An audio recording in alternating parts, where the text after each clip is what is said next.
जय हिंद दोस्तों। स्वागत है आप सभी का हमारी आज की क्लास में। आज का हमारा टॉपिक है कंप्यूटर सॉफ्टवेयर। कंप्यूटर में बहुत सारे पार्ट्स होते हैं, लेकिन सिर्फ पार्ट होने से कंप्यूटर काम नहीं करता। कंप्यूटर से काम करवाने के लिए सॉफ्टवेयर की ज़रूरत होती है। ठीक है, सॉफ्टवेयर होता क्या है? सॉफ्टवेयर एक निर्देशों का समूह होता है। क्या होता है? निर्देशों का समूह होता है जो मिलकर प्रोग्राम बनाता है। सॉफ्टवेयर इंस्ट्रक्शन का एक ग्रुप होता है। जब कोई इंस्ट्रक्शन मिल जाते हैं तो एक प्रोग्राम बनता है। ठीक है, यानी कंप्यूटर को क्या काम करना है और कैसे करना है, यह कौन बताता है? सॉफ्टवेयर बताता है। सॉफ्टवेयर को छुआ नहीं जा सकता, लेकिन यह फंक्शन करता है, यह कार्य करता है और स्पेसिफिक टास्क को पूरा करता है। ठीक है, इसलिए सॉफ्टवेयर कोई फिजिकल पार्ट नहीं है, फिर भी कंप्यूटर के लिए बहुत ही ज़रूरी है। सॉफ्टवेयर को छुआ नहीं जा सकता, याद रखिए। फिर आता है सॉफ्टवेयर के प्रकार, टाइप्स ऑफ सॉफ्टवेयर। पहला आता है सिस्टम सॉफ्टवेयर। यह कंप्यूटर के फाइल्स को मैनेज और ऑर्गेनाइज करता है। क्या करता है?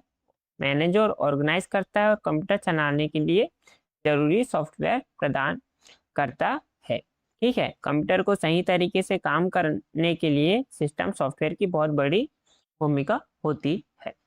फिर आता है सिस्टम सॉफ्टवेयर में ऑपरेटिंग सिस्टम शामिल होते हैं। ऑपरेटिंग सिस्टम कंप्यूटर और यूज़र के बीच से काम करता है और कंप्यूटर में चलने में मदद करता है। कंप्यूटर जब स्टार्ट होता है, सबसे पहले ऑपरेटिंग सिस्टम काम करना शुरू करता है। ठीक है, यह कैरेक्टर यूज़र इंटरफेस CUI और GUI पे वर्क करता है। यह और सिस्टम सॉफ्टवेयर में कुछ अन्य सॉफ्टवेयर भी शामिल होते हैं, जैसे server program, device driver, loader, linker और लैंग्वेज प्रोसेसर और ट्रांसलेटर भी शामिल होते हैं। ये सभी सॉफ्टवेयर कंप्यूटर के अलग अलग कार्यों को पूरा करने में सहायता करते हैं। ठीक है, ऑपरेटिंग सिस्टम के उदाहरण क्या क्या है?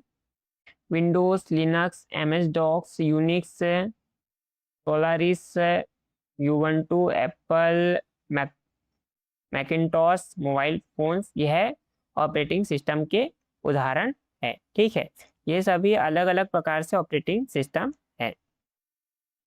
ओपन सोर्स ऑपरेटिंग सिस्टम का मतलब क्या होता है? कि इसको फ्री में यूज़ किया जा सकता है। इसको चलाने के लिए कोई भी पैसे खर्च करने की ज़रूरत नहीं होती है। फ्री टू यूज़ होता है ओपन सिस्टम सॉफ्टवेयर। और ओपन सोर्स ऑपरेटिंग सिस्टम क्या है? लिनक्स एक ओपन सोर्स ऑपरेटिंग सिस्टम है। विंडोज से ओपन सोर्स ऑपरेटिंग सिस्टम नहीं है। ठीक है, सिस्टम सॉफ्टवेयर के कुछ अन्य हिस्से भी होते हैं। पहला है सर्वर प्रोग्राम। ठीक है, अन्य प्रोग्राम को सर्विस प्रदान करते हैं। कौन? Server program. इसके उदाहरण है वेब, प्रिंट, फाइल और डेटाबेस सर्वर।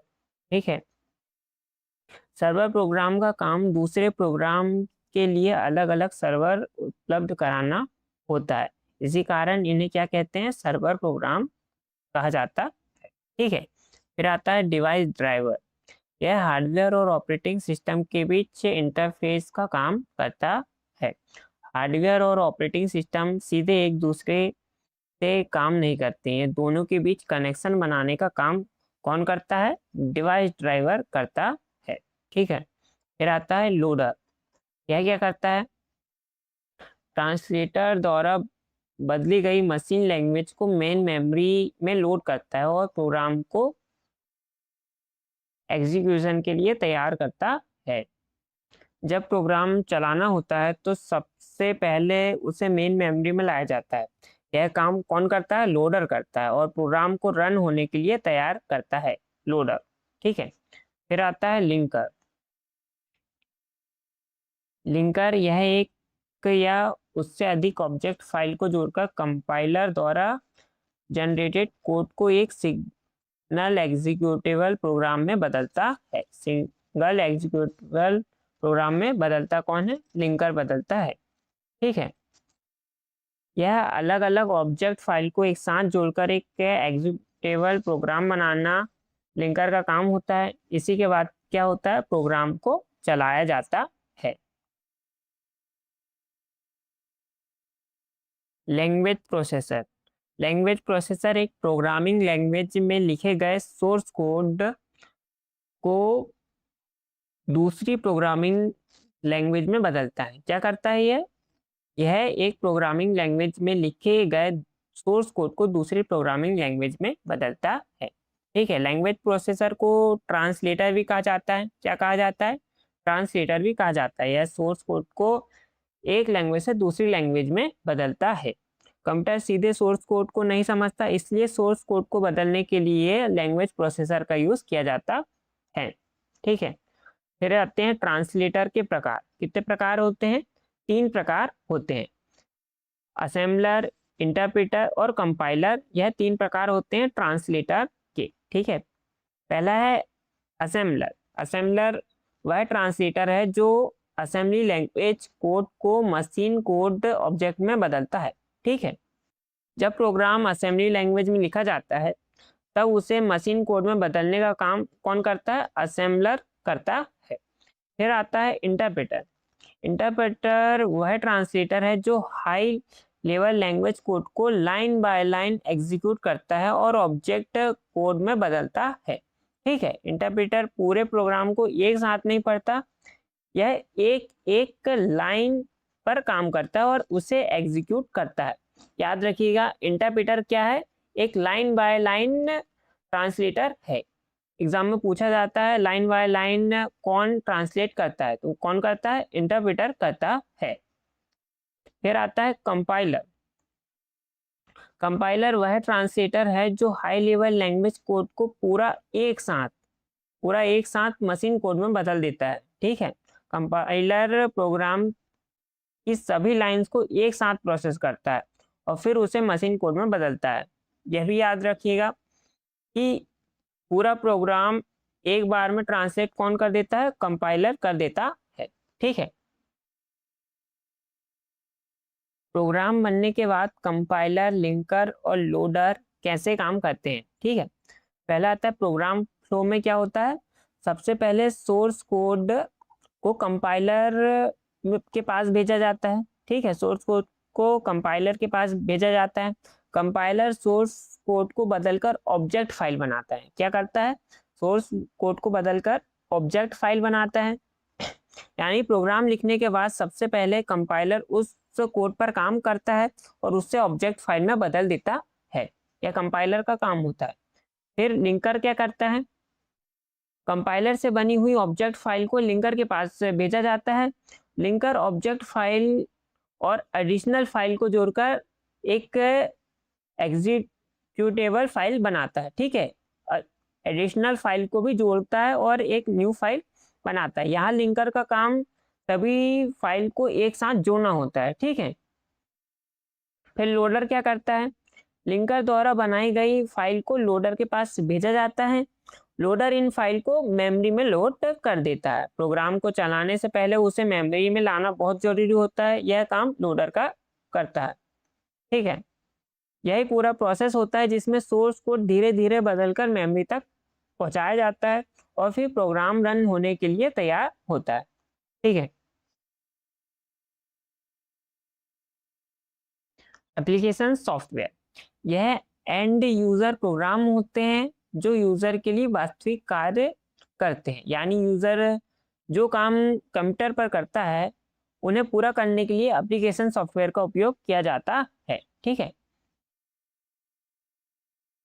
ये प्रोग्राम्स एक स्पेसिफिक टास्क को परफॉर्म करते हैं। हर एप्लीकेशन सॉफ्टवेयर किसी एक निश्चित काम को करने के लिए बनाया गया है। ठीक है, नेक्स्ट देखते हैं,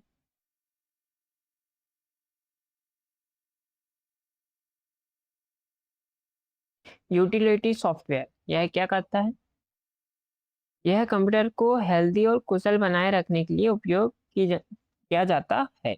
यूटिलिटी सॉफ्टवेयर कंप्यूटर में कई बार ऐसे काम होते हैं जो सिस्टम को सही तरीके से चलने के लिए जरूरी होता है। उन कामों को करने के लिए यूटिलिटी सॉफ्टवेयर का उपयोग किया जाता है। ठीक है, इस सिस्टम की जांच करती है और डेटा को स्कैन करके मैनेज करती है। यूटिलिटी सॉफ्टवेयर सिस्टम को चेक करता है और डेटा पर काम करता है ताकि कंप्यूटर सही तरीके से काम कर सके। यूटिलिटी सॉफ्टवेयर के उदाहरण क्या क्या हैं? Antivirus, disk cleanup, backup software, defragmenter, file manager, यह यूटिलिटी सॉफ्टवेयर के उदाहरण होते हैं। ठीक है, और example disk cleanup, disk restore, disk backup, disk format, antivirus, firewall, disk cleanup और डिस्क डिफ्रैगमेंटेशन, यह यूटिलिटी सॉफ्टवेयर के उदाहरण होते हैं। यह क्या करते हैं? यूटिलिटी सॉफ्टवेयर में जो डिस्क डाटा या सिस्टम से जुड़े अलग अलग काम करते हैं। ठीक है, फिर आता है booting process. Booting processor disk से ऑपरेटिंग सिस्टम को रैम में लोड करने की प्रक्रिया को बूटिंग कहते हैं। ठीक है, जब ऑपरेटिंग सिस्टम डिस्क से रैम में लोड होता है तो उसे बूटिंग कहा जाता है। ठीक है, बूटिंग वह काम है जिसमें ऑपरेटिंग सिस्टम डिस्क से रैम को लोड करता है। जब भी कंप्यूटर स्टार्ट होता है तो ऑपरेटिंग सिस्टम सीधे काम करना शुरू नहीं करता है। ठीक है, सबसे पहले उसे रैम में लोड किया जाता है, उसी को बूटिंग कहा जाता है। बूटिंग बहुत ही इंपॉर्टेंट टॉपिक है। बूटिंग कितने प्रकार के होते हैं? 2 प्रकार के होते हैं, वार्म बूटिंग और कोल्ड बूटिंग। एग्जाम में बहुत क्वेश्चन बनते हैं बूटिंग से। ठीक है, वार्म बूटिंग क्या करता है? कंप्यूटर को पुनः शुरू करने, टर्न ऑन करने की प्रक्रिया जब कंप्यूटर चालू स्थिति में है। वार्म बूटिंग तब होती है जब कंप्यूटर पहले से ऑन हो और उसे रिस्टार्ट किया जाए। ठीक है, रिस्टार्ट यानी कंप्यूटर चल रहा है और उसी समय उसे दोबारा स्टार्ट किया जाता है, उसे वार्म बूटिंग कहते हैं। याद होगा वार्म बूटिंग, रिस्टार्ट करने की प्रक्रिया को ही वार्म बूटिंग कहते हैं। फिर आता है cold booting. Cold booting computer को पुनः शुरू करने, टर्न ऑन की प्रक्रिया जब कंप्यूटर ऑफ स्थिति में हो। कोल्ड बूटिंग तब होती है जब कंप्यूटर ऑफ हो और उसे पावर ऑन किया जाए, यानी कंप्यूटर बंद हो और उसे स्टार्ट किया जाता है, उससे कोल्ड बूटिंग कहते हैं। ठीक है, कंप्यूटर जब बंद हो। बूटिंग प्रोसेस क्या है? बूटिंग प्रोसेस में पहले बायोस लोड होता है। बायोस का फुल फॉर्म क्या है? Basic input output system, BIOS का फुल फॉर्म होता है। कंप्यूटर स्टार्ट होते ही सबसे पहले बायोस से लोड होता है। बूटिंग की शुरुआत यहीं से होती है, बायोस से, याद रखिएगा। इसका फुल फॉर्म बहुत एग्जाम में पूछा जाता है। बायोस का फुल फॉर्म क्या होता है? बेसिक इनपुट आउटपुट सिस्टम होता है। फिर होता है, बायोस के बाद आता है पावर ऑन सेल्फ टेस्ट। ठीक है, बायोस लोड होने के बाद पावर ऑन सेल्फ टेस्ट पूरा होता है। इस स्टेप से सिस्टम चेक किया जाता है। क्या किया जाता है? इस स्टेप से सिस्टम को चेक किया जाता है। फिर पोस्ट को पूरा होने के बाद ऑपरेटिंग सिस्टम रैम में लोड होता है। इसके बाद ऑपरेटिंग सिस्टम काम करना शुरू कर देता है। फिर आखिर में सिस्टम कॉन्फ़िगरेशन पूरी होती है। इसके बाद कंप्यूटर यूजर के काम के लिए तैयार हो जाता है कंप्यूटर। ठीक है, बायोस का फुल फॉर्म क्या होता है? बेसिक इनपुट आउटपुट सिस्टम होता है। और पोस्ट का क्या होता है? पावर ऑन सेल्फ टेस्ट, इसका फुल फॉर्म होता है। और CMOS complementary metal oxide semiconductor होता है। पूरक मेटल ऑक्साइड सेमीकंडक्टर होता है। सीमोस क्या करता है? सीमोस कंप्यूटर में डेट एंड टाइम को मेंटेनेंस रखता है, साथ ही बूट ऑर्डर को भी स्टोर करता है। ठीक है, यानी कंप्यूटर किस डिवाइस से बूट होगा इसकी सेटिंग सीमोस स्टोर रखती है। Operating system. Operating system system software का एक भाग होता है जो कंप्यूटर के कार्यों का सुपरवाइजर होता है। और यूजर व कंप्यूटर के बीच क्या करता है, इंटरफेस से बनाने का कार्य करता है ऑपरेटिंग सिस्टम। ठीक है, जब यूजर कंप्यूटर पर कोई काम करता है तो ऑपरेटिंग सिस्टम उस काम को कंप्यूटर तक पहुंचाता है। ठीक है, इसलिए ऑपरेटिंग सिस्टम यूजर और कंप्यूटर के बीच से एक इंटरफेस का काम करता है। इसके ऑपरेटिंग सिस्टम के उदाहरण क्या क्या है, विंडोज, लिनक्स, सोलारिस, ओबंटू और एमएस डॉस आदि ऑपरेटिंग सिस्टम के उदाहरण है। ये सभी ऑपरेटिंग सिस्टम के नाम हैं। अलग अलग कंप्यूटर में अलग अलग ऑपरेटिंग सिस्टम हो सकते हैं। ठीक है, operating system based on interface. ठीक है, इंटरफेस के आधार पर ऑपरेटिंग सिस्टम दो प्रकार के होते हैं। पहला कौन सा, GUI, और दूसरा CUI। GUI का फुल फॉर्म क्या होता है, ग्राफिकल यूजर इंटरफेस। GUI का फुल फॉर्म होता है, GUI में ग्राफिकल एलिमेंट दिखाई देते हैं, यूजर इन्हीं की मदद से कंप्यूटर पर काम करता है GUI में। ठीक है, और CUI का फुल फॉर्म क्या होता है, character user interface. Character user interface CUI का फुल फॉर्म होता है। CUI में काम करने के लिए करेक्टर और कमांड का सहारा लिया जाता है। इसमें टेक्स्ट आधारित इंटरफेस से दिखाई देता है। ठीक है, टेक्स्ट आधारित इंटरफेस दिखाई देता है। यह क्या है, GUI है यह, और यह CUI है। GUI में ग्राफिकल इंटरफेस दिखाई देता है और CUI में टेक्स्ट बेस्ड करेक्टर आधार इंटरफेस दिखाई देता है। अगला है, ऑपरेटिंग सिस्टम केवल यूजर और कंप्यूटर के बीच इंटरफेस नहीं बनाता बल्कि कई तरह के भी काम करता है। फंक्शंस ऑफ ऑपरेटिंग सिस्टम, यह क्या होते हैं, ऑपरेटिंग सिस्टम मेमोरी मैनेजमेंट का भी काम करता है। कंप्यूटर की मेमोरी एक नज़र रखना और मेमोरी को सही तरीके से हैंडल करना, यह किसका काम है, ऑपरेटिंग सिस्टम का काम होता है। फिर आता है यूजर इंटरफेस। यूजर कंप्यूटर के साथ जिस इंटरफेस के माध्यम से काम करता है उसे उपलब्ध कराने का काम कौन करता है, ऑपरेटिंग सिस्टम करता है। ठीक है, फिर आता है इनपुट आउटपुट मैनेजमेंट। कंप्यूटर में इनपुट और आउटपुट से जुड़े कामों को संभालने का काम भी ऑपरेटिंग सिस्टम करता है। फिर इंफॉर्मेशन मैनेजमेंट, कंप्यूटर में इंफॉर्मेशन को भी हैंडल करने का काम ऑपरेटिंग सिस्टम करता है। प्रोसेस मैनेजमेंट, कंप्यूटर में चल रहे अलग अलग प्रोसेसेस को हैंडल करने का काम ऑपरेटिंग सिस्टम का होता है। ठीक है, ऑपरेटिंग सिस्टम के नाम Windows, Mac OS, Chrome OS, Ubuntu, Fire OS, BlackBerry, iOS, Debian OS, Android और यूनिक्स, यह एग्जाम्पल है ऑपरेटिंग सिस्टम के फंक्शन के। Classification of operating system, multi user operating system, ऐसा ऑपरेटिंग सिस्टम जो दो या अधिक उपयोगकर्ताओं को एक साथ एक ही समय में प्रोग्राम चलाने की अनुमति देता है।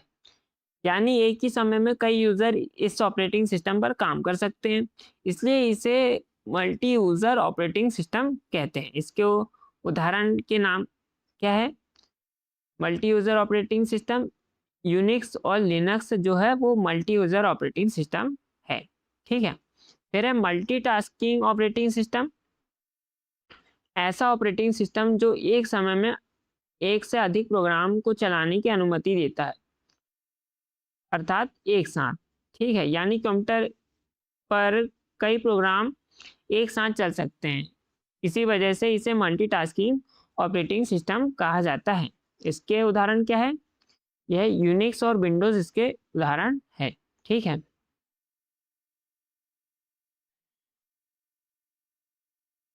मल्टी प्रोसेसिंग, ऐसा ऑपरेटिंग सिस्टम जो एक से अधिक CPU या प्रोसेसर पर एक या अधिक प्रोग्राम को चलाने का समर्थन करता है।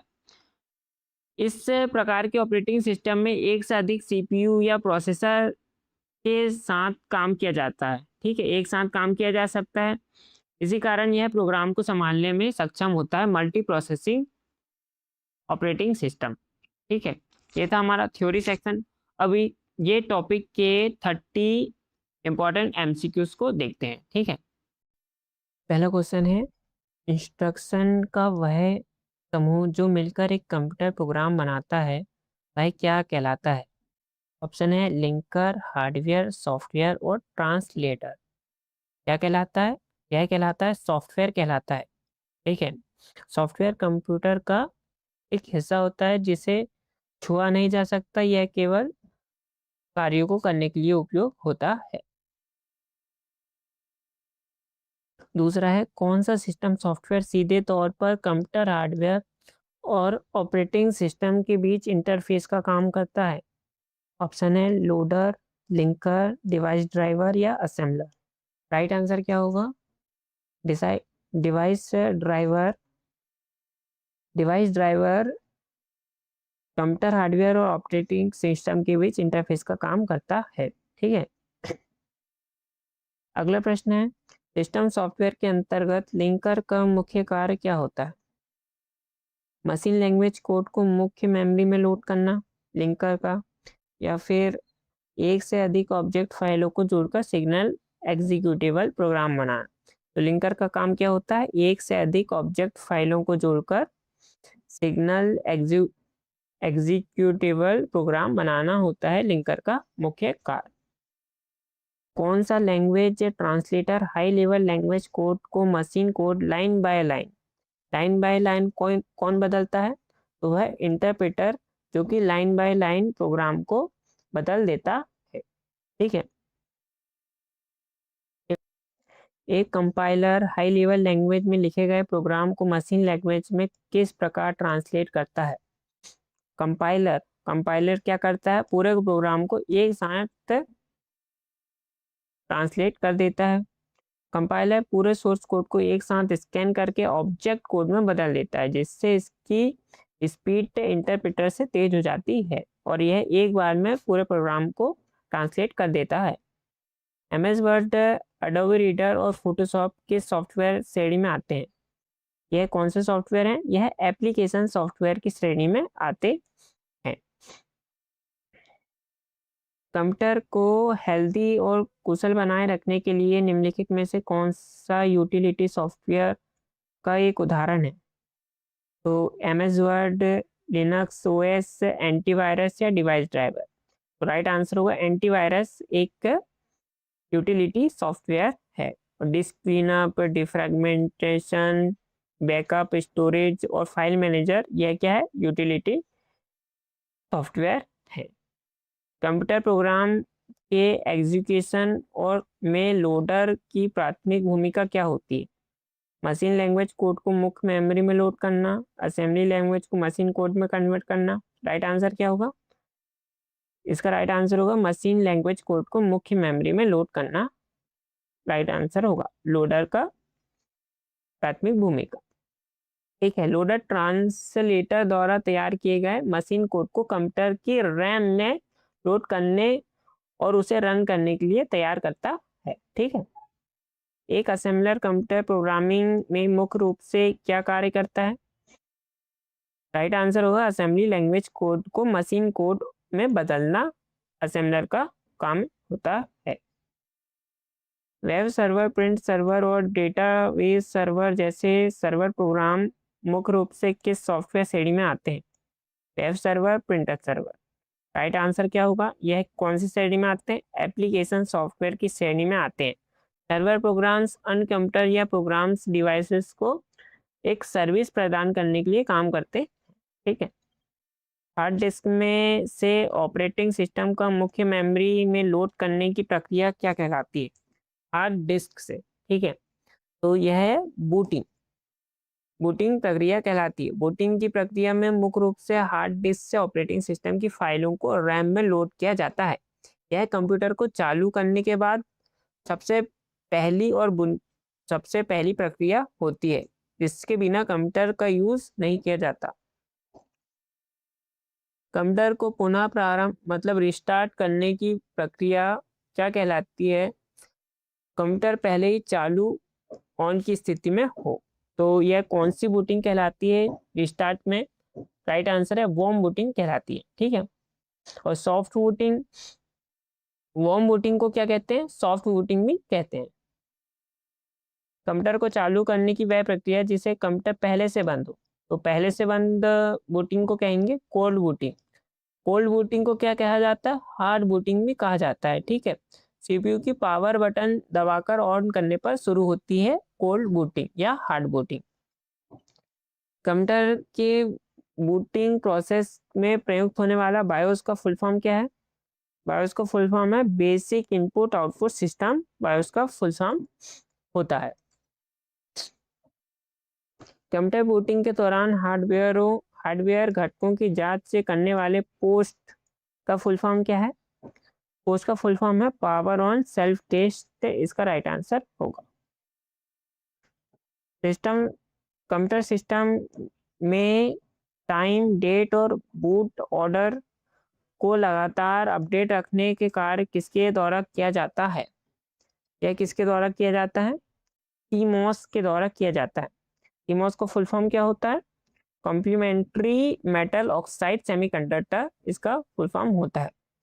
कंप्यूटर बंद होने पर भी टाइम डेट और बूट ऑर्डर सेटिंग को डिलीट होने से बचाने के लिए मदरबोर्ड पर एक छोटा सा सीमॉस सेल की बैटरी लगा होता है। ठीक है, कंप्यूटर ऑपरेटिंग सिस्टम इंटरफेस में CUI का फुल फॉर्म क्या है, CUI का फुल फॉर्म है कैरेक्टर यूजर इंटरफेस, इसका राइट आंसर होगा। निम्नलिखित में से कौन सा विकल्प कंप्यूटर ऑपरेटिंग सिस्टम OS के कार्यों को दर्शाता है, क्या करता है, तो राइट आंसर होगा मेमोरी मैनेजमेंट और प्रोसेस मैनेजमेंट को यह दर्शाता है। ऑपरेटिंग सिस्टम के 5 कार्य क्या क्या हैं, मेमोरी, प्रोसेस, यूजर इंटरफेस और इनपुट आउटपुट और इंफॉर्मेशन और मैनेजमेंट करना ऑपरेटिंग सिस्टम के कार्य है। ऐसा ऑपरेटिंग सिस्टम जो एक ही समय में 2 या अधिक उपयोगकर्ताओं को कंप्यूटर पर की अनुमति देता है, क्या कहलाता है, यह कहलाता है multi user operating system. Multi user operating system एक ही समय पर कई यूजर को कंप्यूटर में रिसोर्सेज से प्रोसेसर शेयर करने की अनुमति देता है। ठीक है, एक ही समय में एक से अधिक कंप्यूटर प्रोग्राम को समांतर रूप से चलाने की अनुमति देने वाला ऑपरेटिंग सिस्टम क्या कहलाता है, मल्टीटास्किंग ऑपरेटिंग सिस्टम कहलाता है। यूनिक्स ऑपरेटिंग सिस्टम एक मल्टीटास्किंग ऑपरेटिंग सिस्टम का उदाहरण है। यूनिक्स एक से अधिक प्रोसेसर पर एक या अधिक प्रोग्राम चलाने को क्या कहते हैं, मल्टी प्रोसेसिंग ऑपरेटिंग सिस्टम कहते हैं। वह ऑपरेटिंग सिस्टम जिसमें सोर्स कोड को कोई भी स्वतंत्र रूप से देख सकता है उसे क्या कहते हैं, ओपन सोर्स ऑपरेटिंग सिस्टम कहा जाता है। लिनक्स और ubuntu किसके उदाहरण है, free to use open source system के उदाहरण है। और निम्नलिखित में से कौन से विकल्प एक कंप्यूटर ऑपरेटिंग सिस्टम OS का उदाहरण नहीं है, MS Word, Linux, MS DOS या सोलारिस, तो राइट आंसर होगा MS वर्ड। क्या है, MS वर्ड एक एप्लीकेशन सॉफ्टवेयर है।